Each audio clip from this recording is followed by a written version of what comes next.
주버스 습작 2023.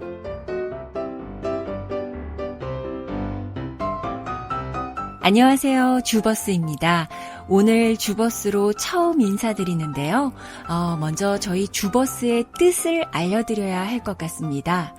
주버스, 이름만 들으시고 혹시 동물원인가? 아니면 사파리버스인가? 라고 생각하실지도 모르겠는데요.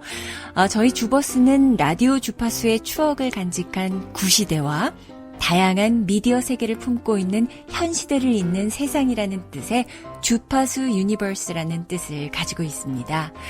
앞으로 소리로 또 때로는 소리와 영상으로 추억과 현재를 잇는 그런 세상을 만들겠다라는 큰 포부를 가지고 마음을 담아 주버스 만들어 나가겠습니다.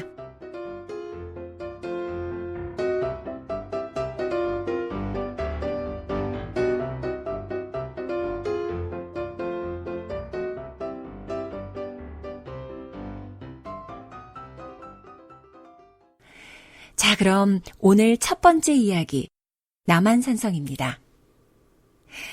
지금의 남한산성은 산책 코스, 등산 코스로 많이 찾으시는데요. 탐방로도 짧게는 1시간에서 길게는 3시간 20분 정도의 5개의 코스로도 잘 안내가 되어 있습니다. 저는 오늘 이 남한산성에 대해서 말씀드리고 싶은 부분은 많이들 알고 계시는 탐방 코스로서의 남한산성이 아닌 남한산성이 품은 역사에 대해서 이야기 드리고 싶어요. 사실 저도 남한산성에 가게 되면 코스 먼저 보고 오늘은 1시간 정도만 걷자. 아니야, 그래도 1시간은 너무 짧으니까 1시간 반? 하면서 이렇게 코스만 보고 걷게 되더라고요. 또 가는 곳곳마다 많이들 가시는 수어장대, 연무관, 참 설명이 잘 되어 있는데요.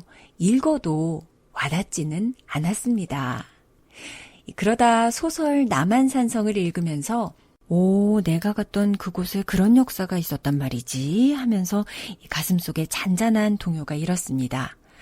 그리고 나서 다시 찾으니 보이지 않았던 또 느끼지 못했던 뭉클함이라고 할까요?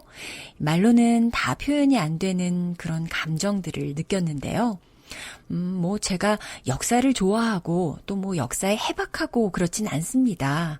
하지만 그런 저 역시도 역사를 알고 보니 조금 다른 느낌으로 남한산성을 걸었던 기억이 있습니다. 이런 저의 경험을 여러분께서도 함께 느끼실 수 있으면 하는 작은 바람으로 오늘 이야기 시작해 보겠습니다.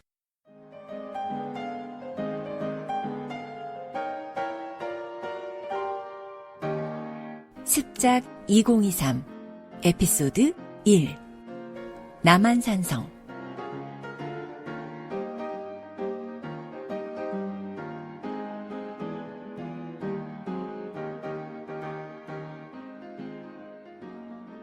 남한산성은 조선시대 수도 한양을 지키던 성곽으로 성남시, 광주시, 그리고 하남시에 걸쳐 있는 남한산의 산성입니다. 남한산성은 백제의 시조 온조왕 때부터라고 추정하고 있습니다. 온조가 고구려에서 나와 한산 아래 도읍을 정하고 하남 위례성을 축조하였는데 그것이 남한산성의 시작으로 보고 있는 것이죠. 이렇게 남한산성을 백제 온조가 도읍한 곳으로 보게 된 것은 조선시대 때였는데요.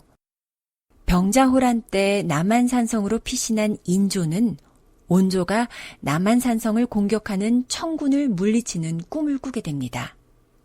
그리고 병자호란이 끝난 직후 온조 사당을 남한산성으로 옮기게 됩니다. 그리고 시간이 흘러 정조 때에 이르러 이 온조 왕사로 불리던 사당은 숭렬전으로 이름이 바뀌게 됩니다. 그런데 이때 숭렬전에는 남한산성을 축조한 이서 장군을 함께 모시게 됩니다. 이렇게 된 계기도 역시 왕의 꿈이 큰 역할을 하게 되는데요. 그 꿈은 이렇습니다. 정조야, 그대 나라와 백성을 사랑하는 마음이 훌륭하구나. 또 나 온조를 위해 그대가 죄를 지어주니 그 마음 또한 갸륵하다. 허나 이곳에 홀로 있으니 외롭기 짝이 없구나. 다른 왕들과 같이 명망 있는 자를 곁에 두었으면 좋겠구나. 이렇게 하여 숭렬전에는 시대를 뛰어넘은 두 인물을 함께 모시게 됩니다. 이렇게 이야기를 들이다 보니 역시 남한산성 이야기에서는 인조의 이야기를 하지 않을 수 없습니다. 다음은 전란으로 읽는 조선에 나온 한 부분입니다.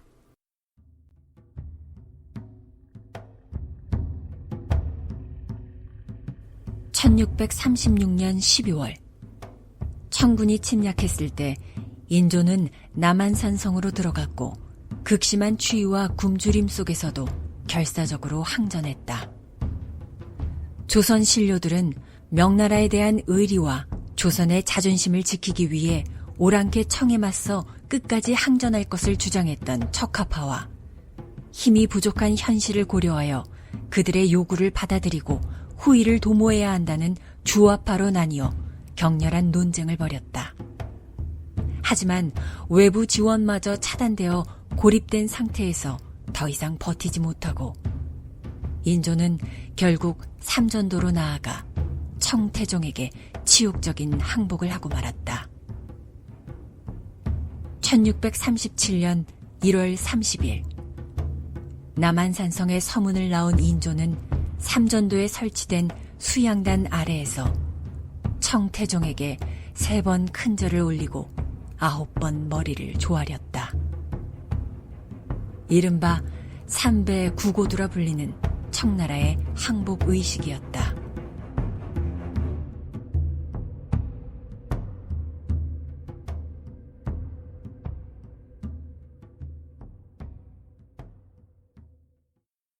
치욕과 아픔의 역사. 하지만 남한산성이 이런 굴욕의 역사만 간직한 것은 아닙니다. 남한산성은 항일투쟁의 거점이 되었습니다. 을미사변 이후 봉기한 경기의병은 남한산성을 거점으로 이천의병부대와 합세하여 굴하지 않는 저항의 역사를 가지고도 있습니다. 1970년대에 들어서는 교통망이 개선되면서 서울을 비롯한 인근 지역 주민들이 남한산성을 찾기가 아주 쉬워졌고 도립공원으로 지정된 이후 1980년대 중반에는 많은 이들의 문화관광지로 자리 잡게 되었습니다. 그리고 2014년 6월 남한산성은 유네스코 세계유산으로 최종 등재되면서 우리의 역사에서뿐만 아니라 인류 역사의 중요한 건축물로 인정받게 된 것이죠. 끝으로 이 말씀은 꼭 드려야겠네요. 남한산성 성곽을 걸으시면서 돌의 모양, 종류, 그리고 그 돌들이 얹어진 모습도 유심히 봐주세요. 아마 조금씩 다르다는 걸 아실 수 있으실 텐데요. 바로 남한산성이 한 시대에 만들어진 것이 아니라 통일신라 시대 주장성을 기초로 조금씩 증축되면서 지금의 모습이 되었다는 걸 보여주는 것이죠. 제 개인적인 생각이지만 남한산성이 품은 수많은 역사 중에서 우리가 눈으로 볼 수 있고 또 가장 오래된 세월을 간직한 부분이 아닐까 하는 생각 해봅니다. 자, 오늘 주버스 습작 2023 에피소드 그 첫 번째 남한산성 이야기 드려봤습니다. 누군가를 만나서 알아갈 때 그 사람이 지내온 역사를 알면 그를 더 잘 이해할 수 있다는 말이 생각나는데요.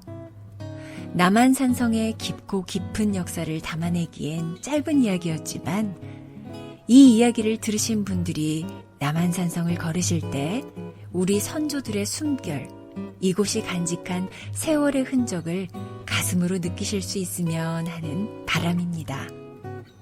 오늘 이야기 끝까지 들어주셔서 감사합니다. 앞으로도 주버스의 이야기가 궁금하시다면 구독과 좋아요 버튼도 꼭 눌러주세요.